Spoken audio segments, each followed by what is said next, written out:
सत्यशोधक कॉम्रेड अण्णाभाऊ साठे यांची एक कथा मी आपल्या समोर घेऊन येतोय. कथेचं शीर्षक आहे मरी आईचा गाडा. पाऊस पडून खडवं पडलं होतं. आकाश अगदी चांदीच्या भांड्यासारखं लखलखीत दिसत होतं. ढगाचा एकही डाग त्याच्या पाठीवर नव्हता. गावात उदास वातावरण वाटत होतं. गल्ल्या उगीच लोळत होत्या. सर्व घरं भकास होऊन बसली होती. गावाच्या मध्यभागी असलेला पार खिन्नपणे उभा होता. गावकरी गंभीर मुद्रा करून आजूबाजूला बसले होते. स्त्रिया, मुलं हवालदिल होऊन आपल्या भविष्याचा विचार करत होती. त्यांचं भविष्य तराजूत हेलखावे खात होतं. गावात मरी आई शिरली होती. त्याचा विचार करण्यासाठी गाव जमला होता. हाग ओकीनं 10 माणसं पडली होती. त्यांचं काय होणार? आणखी कोणावर ती भयंकर पाळी येणार याचा ते विचार करीत होते. गावचे 4 शहाणे म्हातारे पारावर विचारमग्न बसले होते. निर्विकार चेहरा करून ते आपसात कुजबुजत होते. परंतु ते गावात शिरलेल्या मरी आईचा विचार करीत नव्हते. तर त्यांच्या डोळ्यापुढे तो वरच्या आळीचा नाना उभा होता. त्या 4 म्हाताऱ्यांना तो नाना मरी आईपेक्षाही भयंकर वाटत होता. वरच्या आळीचा नाना तरुण होता. नव्या विचारांचा तो पाठपुरावा करीत होता. तो करील तशी गावची पोरं करीत होती. गावच्या मुलांनी शिकावं, शहाणं व्हावं याचा तो विचार करी. जुन्यानं जाऊन नवं यावं म्हणून तो धडपडे. परंतु ते 4 म्हातारे त्याच्या नावानं कुडत होते, सरफडत होते. कालचं पोर, त्याला काय कळतंय असा त्यांचा दावा होता. त्या 4 म्हाताऱ्यात साठवाजी हा देहानं आणि उत्पन्नानं जाड होता. त्याच्या वयानं 60 मागं टाकली होती. मात्र त्याच्या वयाचा आणि श्रीमंतीचा दुहेरी दरारा गावात कायम होता. तो उघडा बोडका अंगावर घोंगडीची खोळ घेऊन बसला होता. निम्म घोंगडं ढुंगणाखाली घेऊन आपल्या गुडघ्यावर दाढी टेकून पुढे बसलेल्या केरूच्या तोंडाकडे टक लावून पाहत होता. केरू नलवडा आपल्या थोटक्या मिशा चाचपीत सटवाजीच्या थोटक्या नाकाची पाहणी करीत होता. केरू अंगानं किडकिडीत होता. तो जीव घोटाळेपर्यंत बोले. लोक त्याला बडबड्या केरू म्हणत. आपण कधी मरणार नाही. आपल्या आयुष्याची कागदपत्र देवाघरी वाळवीनं खाल्ली आहेत. म्हणूनच आपण लवकर मरत नाही असं तो लोकांना सांगे. ती कागदपत्र वाळवीनं खाल्ली म्हणून तो देवाचे आभारही मानित होता. हा केरू नंबर 2चा शहाणा समजला जात असे. तिसरा भाऊ बाबाजी यानं 70ची सीमा केव्हाच ओलांडली होती. त्याच्या पाठीला पोक येऊन तो डुकराप्रमाणे खाली पाहत चाले आणि खाली मुंडी घालूनच जोरानं बोले. हा भाऊ कपाळाला हात लावून बसला होता. चौथा माधबा हा दिसायला पहलवानाप्रमाणे दिसे. त्याचं वय 35 वर्षाचं होतं. पण दुर्दैवानं त्याचे सर्व केस पिकून त्याला जबरीनं म्हाताऱ्याच्या पंक्तीला बसवलं होतं. गावची पोरं त्याला म्हातारबा त्या नावानं हक्का मारी आणि म्हातारबा रोज जडीबुटीचं औषध लावून पुन्हा पांढऱ्याचं काळं करण्याची शिकस्त करीत होता. असे हे 4 म्हातारे रोज एकत्र बसत आणि 300 घरांच्या गावात बसून त्रिखंडाची चेष्टा करीत.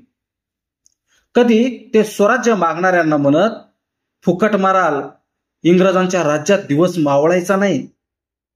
शिवारातून गेलेल्या आगगाडीची शीळ ऐकून ते म्हणत, भूतीच्या भाना बाबा आहे का, बैलगाडीशिवाय गाडी नवं. आणि नाना तर त्यांना सैतानच भासत असे. एकाएकी केरू म्हणाला, सटू नाना ऐकता का? त्याबरोबर सर्व म्हातारे सावध झाले. त्यांनी केरूकडे पाहिलं. सटवाजी दाढी तशीच गुडघ्यावर ठेवून म्हणाला, बोला काय? केरू म्हणाला, माझ्या डोळ्याची पापणी लवतीया. कोणतरी मरणार. त्यानं मरण आणि पापणी याची सांगड घातली आणि दीर्घ निश्वास टाकला. कोणीतरी का शंकर्या जंगमच पचकणार, लय जार आहे तो. सटवाजीनं शंकर जंगमचं भविष्य वर्तवलं. पण मला वाटतं तो पाटलाचा नाण्याआधी मरावा. केरूनं आपली इच्छा व्यक्त केली. होय होय, खरंच तो वंगाळ हाय. अहो, तो नाण्या आमासनी गाढव समजतोय. भाऊ बाबाजीनं आपलं मत जाहीर केलं. ते चौघे हळूहळू कुजबूज करीत होते. मांग, महार, चांभार, कुंभार, नावी सर्व गाव जमला होता. पण त्याची त्या 4 म्हाताऱ्यांना जाणीव नव्हती. ते आपल्याच विचारात दंग होते. आपला वैरी नानाही येऊन बसला आहे हे त्यांच्या लक्षात आलं नव्हतं. नाना उठून उभा राहिला. त्यानं आपले दोन्ही हात जुळवून कपाळाला लावले आणि सर्वांना ऐकू जाईल अशा आवाजात तो म्हणाला, सटू नाना, गाव जमला, सभा सुरू करा. नानाचा खणखणीत आवाज ऐकून ते म्हातारे एकदम भानावर आले. त्यांनी चोफेर निरखून पाहिलं आणि भुवया चढवीत सटवाजी म्हणाला, मग कर की सुरू. तसं कसं, तुम्ही वडील हायसा, नाना हसत म्हणाला. आणि केरू चिडून ओरडला, अरे तूच सुरू कर, शहाणा आहेस तू. त्याचे डोळे गरगर फिरले. असं एकमेकावर येऊ नका, गुरुवानं सूचना केली. गावात मर्याई शिरलिया, त्याचा अगोदर विचार कराल, हात जोडून विनंती केली. आणि सटवाजीनं खाकरून घसा साफ केला आणि तो मोजक्या शब्दात म्हणाला, गावकर मंडळी, गावात मर्याई शिरलिया, ती लय वंगाळ हाय. त्याला मध्येच थांबून केरू पुढे बोलू लागला, मर्याईचा गाडा या गावात शिरलाय. शंकर्या जंगम उशाला पंचांग घेऊन सारखा हाकतोय आणि ओकतोय. जर तो जंगम मेला तर पंचांग बघणार कोण? मध्येच नाना उठला आणि ओरडला, हो हो, म्हणूनच आम्ही काय करावं ते सांगा. नानाच्या ओरडण्यानं केरूची जीभ लुळी पडली आणि सटवाजीनं डिरकी फोडली. ऐक, आमचं असं मत आहे की आजपासनं गावात 3 शुक्रवार पाळावं, तरच मर्याई आपला हात आवरेल. नाहीतर, आणि केरू बोलू लागला, नाहीतर गावाचा कुलकर्णी मरल, माणूस ब्याला उरणार नाही. केरूचं पुढचं बोलणं ऐकून नानानं सवाल केला, हो हो, पण 3 शुक्रवार पाळायचं म्हणजे काय करायचं? 3 वार पाळायचं र. माधवानं दाढेखाली तंबाखू धरून सांगितलं. पर करायचं नाही. नानानं त्याला दरडावून विचारलं. ऐक, सटवाजी मोठ्यानं म्हणाला, आजपासून 3 आठवडे गावात व शिवारात चाक बंद. हो हो, चाक बंद. भाऊनं चाक या शब्दावर जोर दिला. ही चाक बंद झाली की मर्याईच्या गाड्याची चाक बंद होणार. माधवा उर्फ माथारबानं उठून खुलासा केला. म्हणजे गाडीचं आणि मोटरचं चाक बंद आणि ती चाक बंद झाली, त्याच्या गाड्याचं चाक बंद होतं. सटवाजीनं नानाला उत्तर दिलं. हे मला पटत नाही, नाना म्हणाला. नाही पटू दे, तुला काय कळतंय? माधवा उद्गारला. आज्याला ना तू शिकवितोय, भाऊ ओरडला. मायंदाळ शहाणा झालाय, केरूनं शेरा मारला. गोंगाट वाढला. 4 म्हातारे पाळीपाळीनं बोलू लागले. सभेला बाजाराचं स्वरूप आलं. हो हो, नाही, अरे गप्पा, जो तो ओरडत होता. कुणी कुणाचं ऐकत नव्हतं. मग नानानं सर्वापेक्षाही मोठा आवाज काढला, अरे मग जाती बी बंद करा. थोडा वेळ सर्व शांत झालं. त्यावर केरूही ओरडला, अरे जात्याची तळी असती, चाक नसत्यात. नाही नाही, नाही पटत मला, नानानं डाव्या हाताचे कुडबुडे वाजवीत सांगितले. पुन्हा सर्व शांत होऊन ऐकू लागले. तुला नाही पटणार, तू उरफाट्या डोसक्याचा आहेस. भाऊनं आपलं डोकं खाली घालून टोमणा मारला आणि नानाही चिडून म्हणाला, तुझं डोसकं ठाव आहे मला. पुन्हा दंगल माजली. 4ही म्हातारे कोणाचंच ऐकून घेण्याऐवजी स्वतःच बोलू लागले. तेव्हा बिर्या धनगर वैतागून म्हणाला, मंडळी, तुम्ही मर्यायचा विचार करताय का डोसक्याचा? या धनगरी सवालानं सर्वांची डोकी ताळ्यावर आली पुन्हा सर्व शांत झालं. सटवाजीनं नानाला विचारलं, गावात शिरलेल्या मरियाईला काय करावं सांग तूच. मग नाना शांतपणे म्हणाला, चाक बीक बंद करून भागणार नाही. आपण गाव झाडून काढावा. तालुक्यासनं औषध आणावं. डाक्टर आणावं. डाक्टर आणून माणसासनी टोचावं. हे ऐकून पुन्हा म्हातारे भडकले. किरो नानाकडे हात करून चिडक्या आवाजात म्हणाला, आता रे दव, अव याच्या मोर बोंबलावं का काय.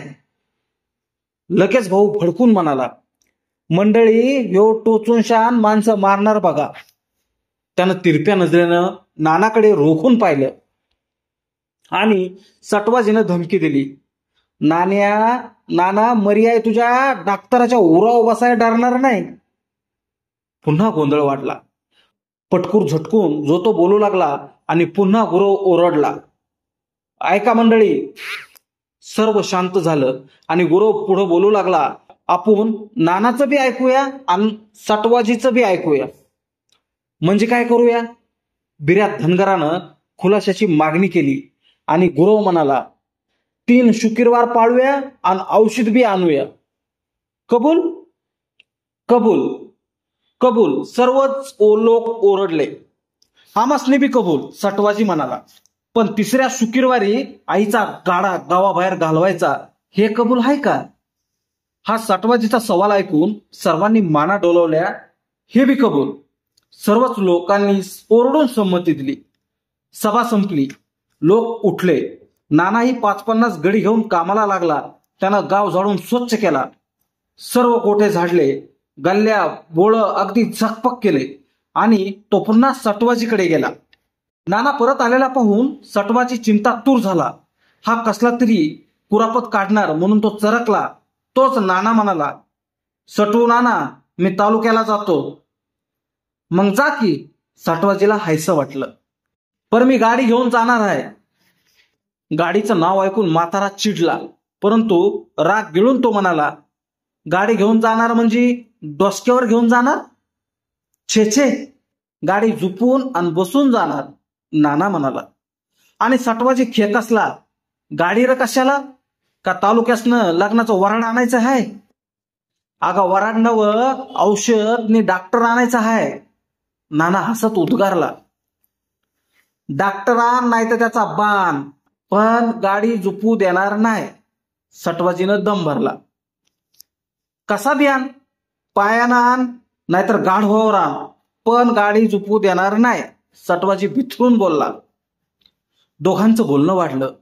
हा म्हणता गर्दी जमली. त्यांचे आवाजही चढले.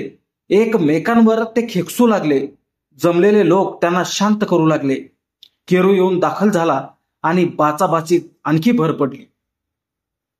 माझं वाईचं ऐका, नाना म्हणाला.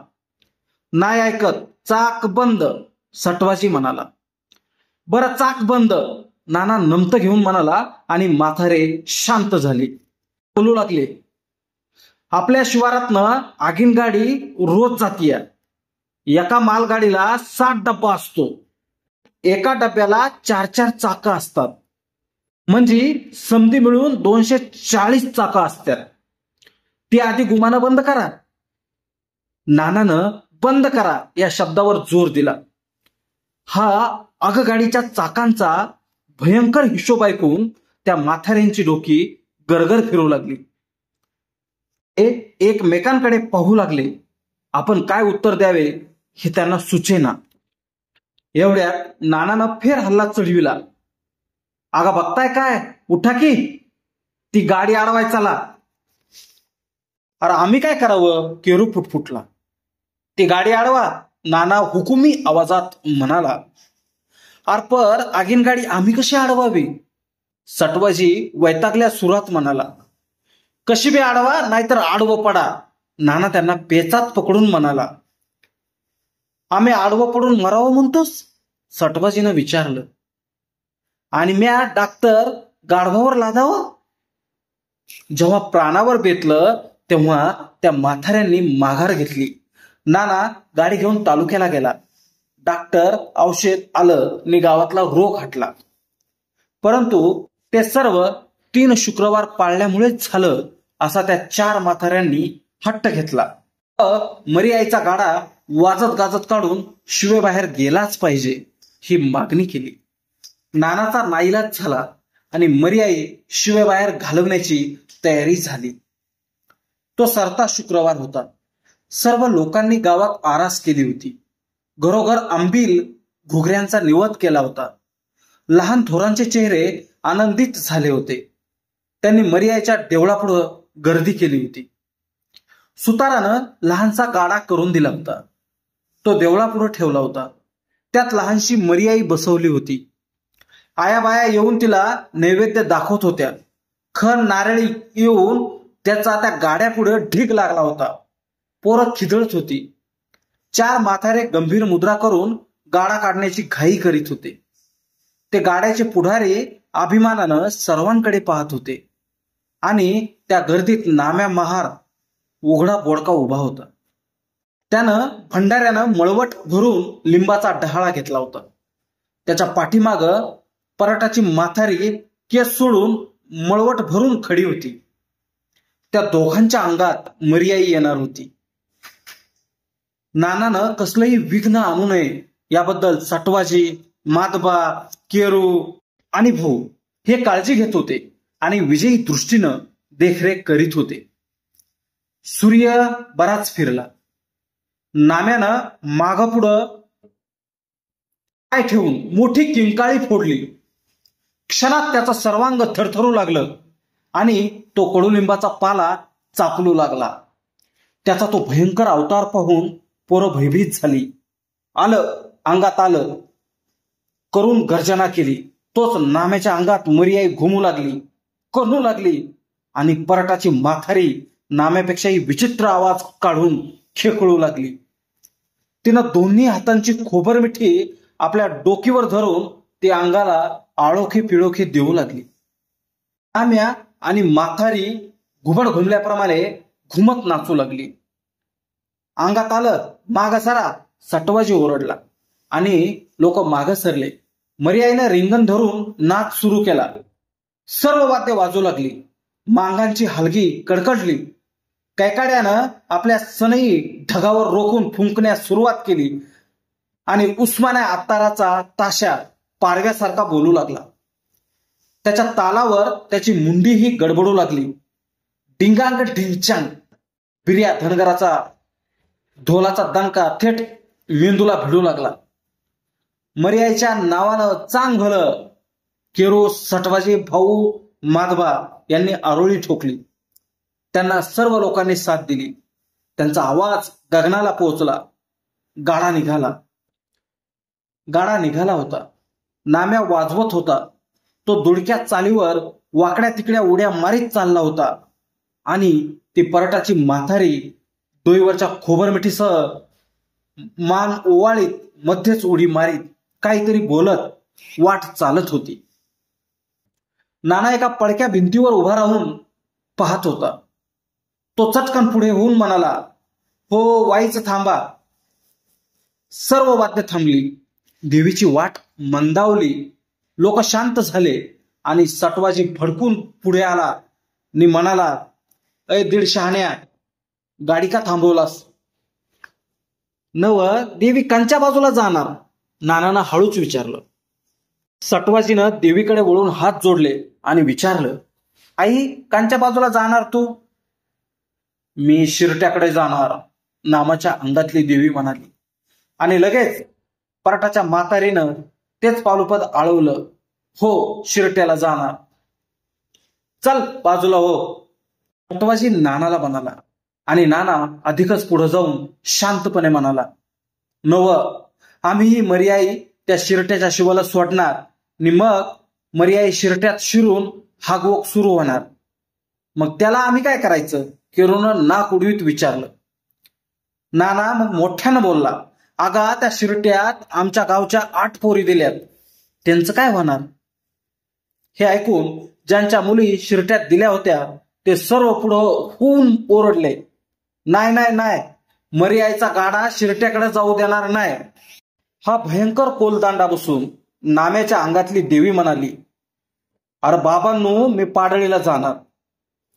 पर आई, पाडळीत बी आमचं पाहुणं आहे ती, त्यांचं काय होणार? नाना हात जोडून म्हणाला. आणि पाडळीत ज्यांचे पाहुणे होते ते सर्व झाले. त्यांनी दंगल केली. गाडा पाडळीत जाऊ देणार नाही. दक्षिण उत्तर या दोन्ही दिशा बंद होऊन मरियाई आणि तिचे बाबाजी, केरू भाऊ हे पुढारी पेचात पडले.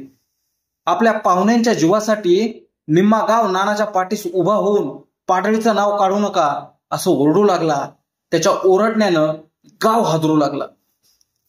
नामूच्या अंगातली मरियाई कान पाडून ऐकू लागली. चार म्हातारे विचारांच्या चिखलात रुतून बसले.